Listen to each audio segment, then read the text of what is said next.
अभी हमारे सामने डिप्टी स्पीकर की रूलिंग जो है उसको कालअदम करार दे दिया गया है। परवेज इलाही की दरख्वास्त को मंजूर कर लिया गया है। आज की सबसे बड़ी खबर आपके सामने प्रेजेंट कर रहे हैं दुनिया न्यूज से कि परवेज इलाही की इस्तदा को मंजूर कर लिया गया है, डिप्टी स्पीकर की रूलिंग को रद्द कर दिया गया है।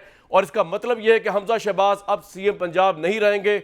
इसका मतलब यह भी है कि पंजाब के अंदर पाकिस्तान तहरीक इंसाफ जो है उसकी गवर्नमेंट दोबारा कायम हो गई है और इसके शॉक्स जो है वो अब फेडरल गवर्नमेंट तक जाएंगे। ये फैसला 3 रुकनी बेंच का आपके सामने है, जिसको गवर्नमेंट ने, पीडीएम ने बाइकआउट किया था। डिप्टी स्पीकर की रूलिंग को कालअदम करार दे दिया गया है, परवेज इलाही की इस्तीफा को मंजूर कर लिया गया है और उनकी दरख्वास्त को मंजूर करने का मतलब बादिल नजर में यही लिया जा रहा है फिलहाल मेरे पॉइंट ऑफ व्यू से कि परवेज इलाही अब वजीर आला पंजाब होंगे और हमजा शहबाज जो है वो डिसकंटिन्यू करेंगे एज सीएम पंजाब।